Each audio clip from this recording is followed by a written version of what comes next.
Hi everyone. आज के video में देखेंगे साइकोलॉजी का most important topic James Lang सिद्धांत और कैनन बर्ड सिद्धांत, जो एक दो ऐसे टॉपिक हैं जो सबसे ज़्यादा एग्जाम में क्वेश्चन पूछे गए थे आपके पिछले एग्जाम में।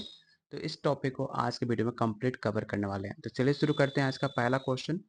लेकिन उससे पहले अगर आप यूपीएससी तैयारी 4 स्टेट सेकंड फेज की तैयारी कर रहे हो, अगर आप सच में सीरियस हो तो आपका जो सिलेबस है 15 यूनिट का, उसमें जितने भी टॉपिक्स मेंशन है हर एक टॉपिक को डिटेल कवर करते हुए आपको 3000 से ज़्यादा टॉपिक वाइज क्वेश्चन आंसर दिया जा रहा है। इतना क्वेश्चन अगर प्रैक्टिस कर लेते हो तो साइकोलॉजी का कोई भी क्वेश्चन हो आप आसानी से बना पाओगे।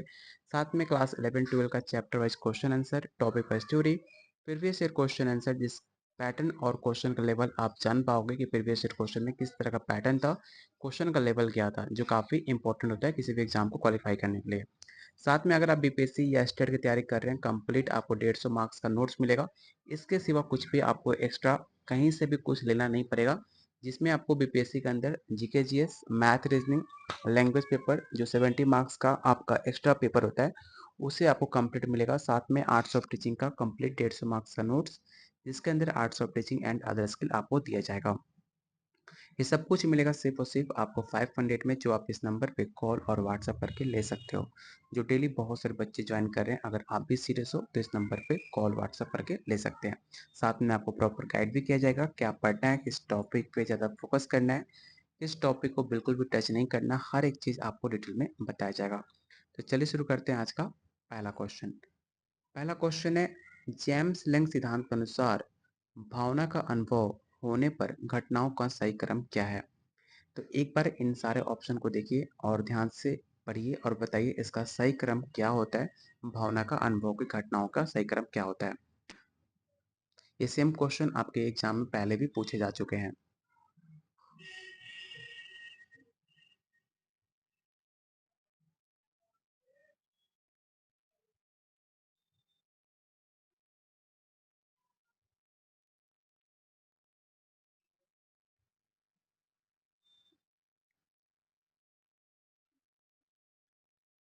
तो क्वेश्चन नंबर 1 का जो राइट आंसर होगा, ऑप्शन नंबर आपका बी होगा। जेम्स लॉन्ग सिद्धांत के अनुसार जो सबसे पहले उद्दीपन आता है, याद रखिएगा, पहले उद्दीपन, उसके बाद आपका साइकोलॉजिकल, उसके बाद जो आपका होता है भावना आता है, ठीक है। जिस प्रतिक्रिया के ऑर्डिनेंस के आधार पर इस भावना का निर्माण किया जाता है, तो ऑप्शन नंबर बी इसका राइट आंसर होगा। क्वेश्चन नंबर सेकंड आपको बताना है कि कैनन बर्ड सिद्धांत के अनुसार the Cannon Bard theory of emotion states that. पहला ऑप्शन है, भावनाएं शारीरिक प्रतिक्रियाओं के कारण बनती है। ऑप्शन नंबर बी, शारीरिक प्रतिक्रियाएं भावनाओं के कारण बनती है। या ऑप्शन नंबर सी, साइकोलॉजिकल जो उत्तेजना होता है, भावनात्मक अनुभव दोनों एक साथ होती हैं। या ऑप्शन नंबर डी, संज्ञानात्मक मूल्यांकन भावना की कुंजी है। तो क्वेश्चन नंबर 2 का राइट आंसर क्या होगा, आपको ये बताना है।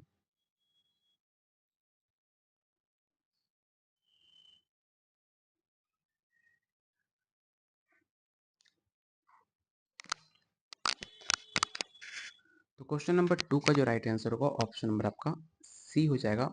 याद रखिएगा, कैनन बर्ड सिद्धांत के अनुसार जो उद्दीपन होता है उसके जवाब में जो आपका भावना और आपके शारीरिक उत्तेजना दोनों एक साथ उत्पन्न होते हैं, जो एक दूसरे के कारण कभी नहीं बनते।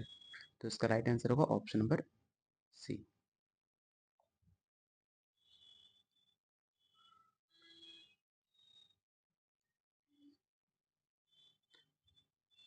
किसने प्रस्तावित किया कि हम दुखी इसलिए महसूस करते हैं क्योंकि हम रोते हैं, ना कि इसका उल्टा?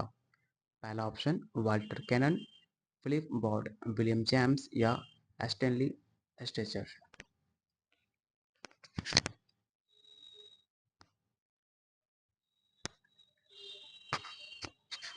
इस क्वेश्चन को याद रखिएगा, काफ़ी इंपॉर्टेंट है।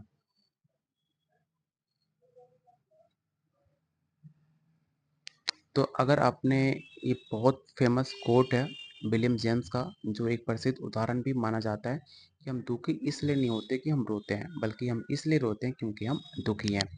तो ऑप्शन नंबर सी इसका राइट आंसर होगा, विलियम जेम्स।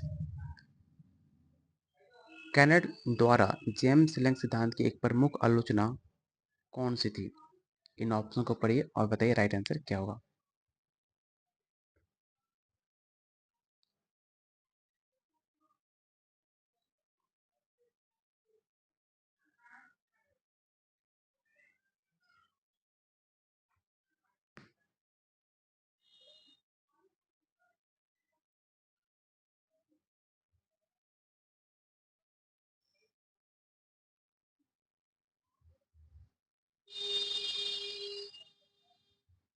तो क्वेश्चन नंबर 4 का जो राइट आंसर होगा ऑप्शन नंबर आपका डी हो जाएगा, both A and C. Question number 5, thalamus भावना के किस सिद्धांत में एक केंद्रीय भूमिका निभाता है? पहला ऑप्शन है James Lange, Cannon Bard, two factor या कॉग्निटिव अप्रेजल थ्योरी।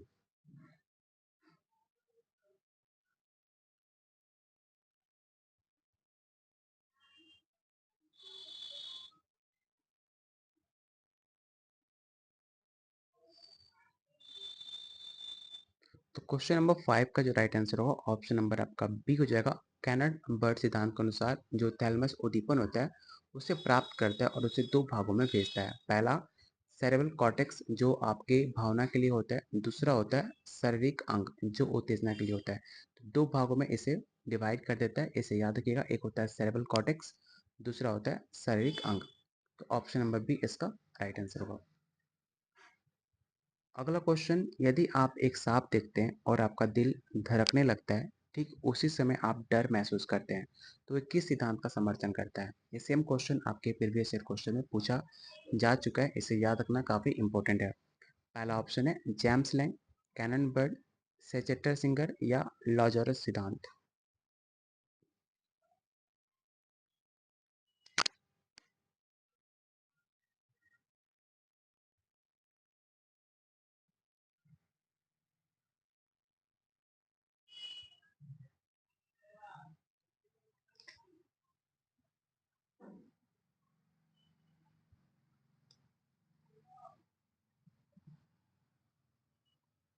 तो क्वेश्चन नंबर 6 का जो भी आंसर बी बता रहे हैं उनका आंसर बिल्कुल सही है। एक ऐसा सिचुएशन होता है जो एक साथ होने वाली घटना का वर्णन करती है, जो कि कैनन बर्ड सिद्धांत का एक मुख्य बिंदु माना जाता है।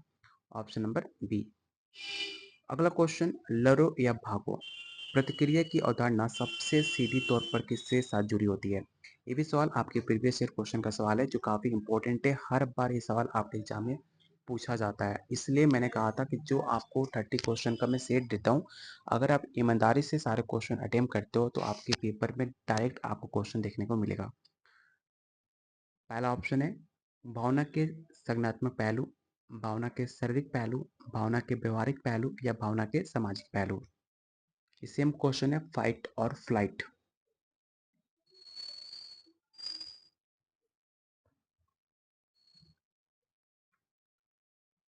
देखो इस क्वेश्चन में हमेशा आप लोग गलती करते हो। इसका जो राइट आंसर होगा ऑप्शन नंबर आपका बी होगा, साइकोलॉजिकल एस्पेक्ट ऑफ इमोशन, जो कि फाइट और फ्लाइट रिस्पॉन्स का स्वयं तंत्रिका तंत्र जो होता है एएनएस, इसके द्वारा इसे कंट्रोल किया जाता है, जो कि एक फिजिकल रिस्पॉन्स होता है जिस पर जेम्स लैंग सिद्धांत जोर देता है।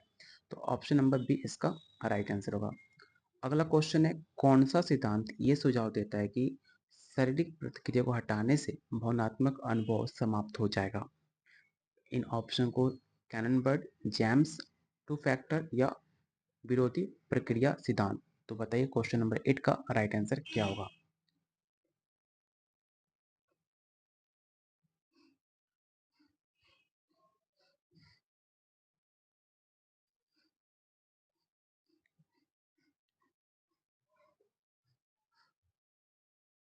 तो क्वेश्चन नंबर 8 का जो राइट आंसर होगा ऑप्शन नंबर आपका बी हो जाएगा। क्वेश्चन नंबर 9 आपको बताना है कि वो प्रयोग जहाँ पर बिलियों में आंतरिक परिवर्तन का अलग अलग किया गया है और उन्होंने कम भावनात्मक व्यवहार दिखाया, किसका समर्थन करने के लिए किया गया था? पहला option James Lange, Cannon Bard, दोनों सिद्धांत या कोई भी सिद्धांत नहीं।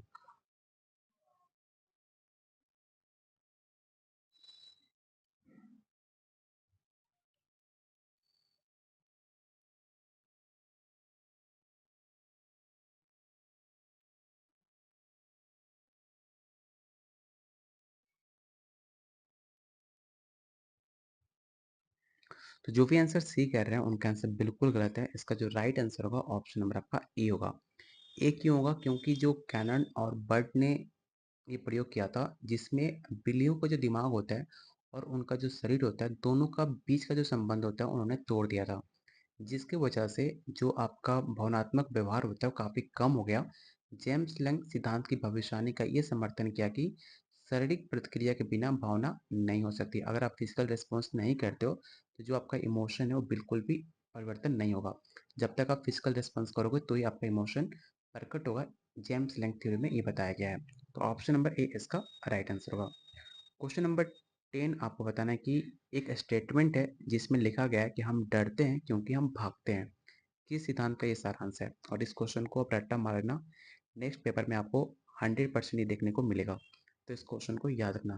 कैननबर्ग, जेम्स लैंग, संज्ञानात्मक या विकासवादी सिद्धांत।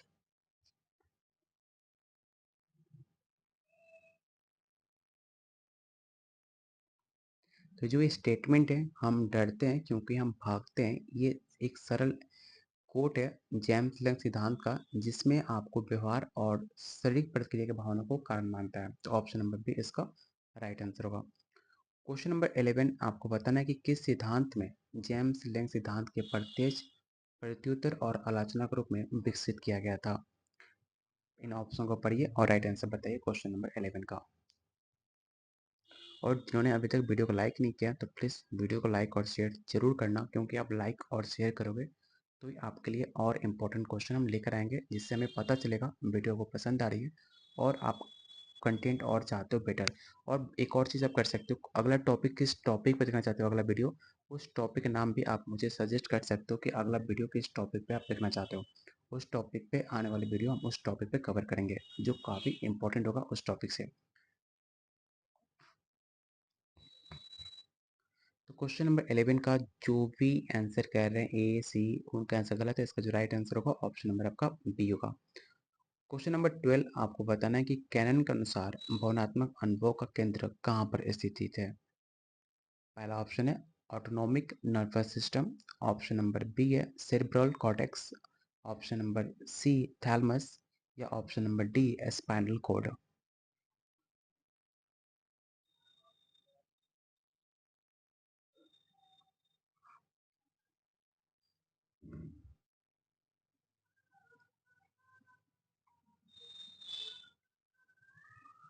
तो क्वेश्चन नंबर 12 का जो राइट आंसर होगा ऑप्शन नंबर आपका सी होगा, थैलमस। याद रखना, कैनन बर्ड सिद्धांत को कभी कभी थैलेमिक थ्योरी भी कहा जाता है, क्योंकि एक ये थैलेमस को भावनात्मक अनुभव के केंद्र रूप में मानता है। Option number C. Question number 13 आपको बताना है कि जेम्स लैंग सिद्धांत भावना में किस तंत्र की भूमिका पर जोर देता है? इसका राइट आंसर बताइए क्या होगा।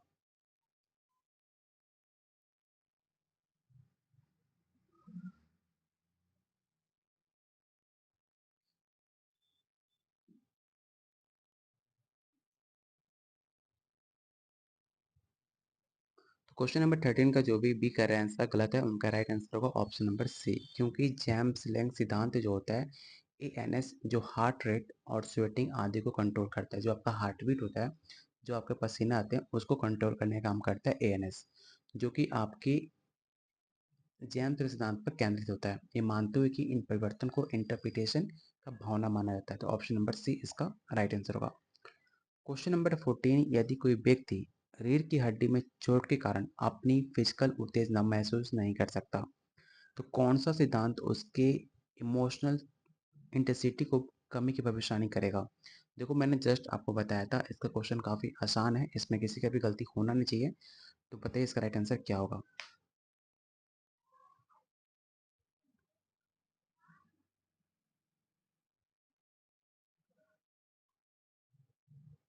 तो जो भी आंसर सी कह रहा है ना, उनका आंसर गलत है, क्योंकि देखो मैंने जस्ट आपको मेंशन किया था कि जो जेम्स लैंग थ्योरी है, ठीक है, वो साफ कहता है कि जब तक आपका फिजिकल रिस्पॉन्स नहीं होगा तो जो आपका इमोशनल इंटेंसिटी पैदा ही नहीं होगा।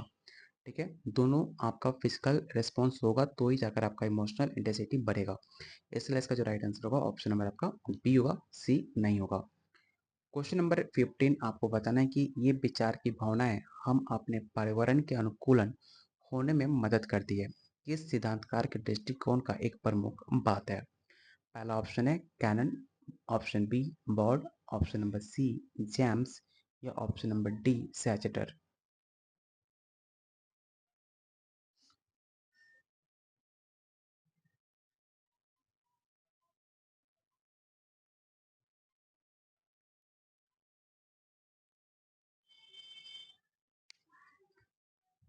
तो क्वेश्चन नंबर 15 का जो भी आंसर सी बता रहे हैं उनका आंसर बिल्कुल सही है। जैम्स आपका राइट आंसर होगा। अगला क्वेश्चन है, किस सिद्धांत को भावना का थैल्मिक सिद्धांत भी कहा जाता है? तो मैंने आपको जस्ट बताया था कैनन बर्ड सिद्धांत को, option number B.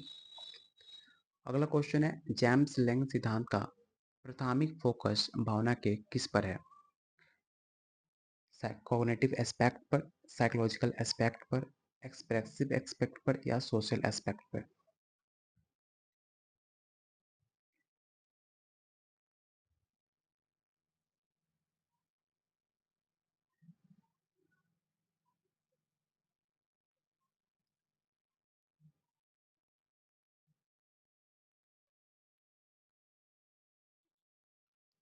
Question number 17 का जो राइट आंसर होगा ऑप्शन नंबर आपका बी हो जाएगा। क्वेश्चन नंबर 18 आपको बताना है कि विलियम जेम्स ने भावना पर अपना महत्वपूर्ण कार्य किया किस पुस्तक में प्रकाशित किया था? इसका राइट आंसर बताइए क्या होगा। तो याद रखिएगा द प्रिंसिपल ऑफ साइकोलॉजी, जो काफ़ी उनकी फेमस पुस्तक है। ये भी सवाल पूछ लेता है एग्जाम में, द प्रिंसिपल ऑफ साइकोलॉजी को कब प्रकाशित किया गया था? तो याद रखिएगा 1890 में इस पुस्तक को प्रकाशित किया गया था, जिसमें अपने भावना पर अपने विचार प्रकाशित करता है। तो option number B. Cannon Bard सिद्धांत को अक्सर एक डैश के सिद्धांत के रूप में वर्णित किया जाता है।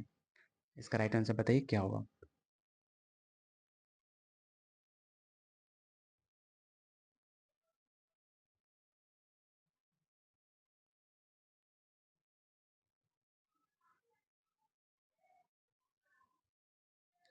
तो क्वेश्चन नंबर 19 का जो राइट आंसर होगा ऑप्शन नंबर आपका सी हो जाएगा। अगला क्वेश्चन आपको बताना है कि निम्नलिखित में कौन जेम्स लैंग सिद्धांत की आलोचना नहीं है? एक बार ध्यान से ऑप्शन को रीड करना, क्योंकि क्वेश्चन कई बार एग्जाम में पूछा भी गया है। और ऑप्शन को ध्यान से पढ़ने के बाद मुझे इसका राइट आंसर बताओ क्या होगा।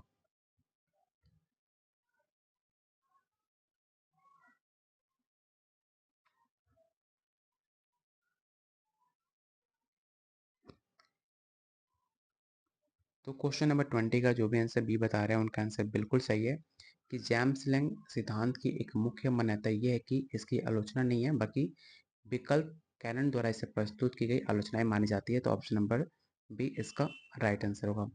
अगला क्वेश्चन आपको बताना है कि वो प्रयोग जहां पर प्रतिभागियों को एंड्रोनलाइन का इंजेक्शन दिया गया और उसकी भावना संदर्भ पर निर्भर करती थी, ये किस सिद्धांत का समर्थन करती है आपको ये बताना है।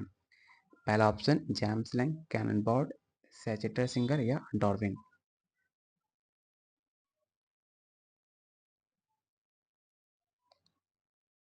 तो क्वेश्चन नंबर 21 का जो राइट आंसर होगा ऑप्शन नंबर आपका सी हो जाएगा।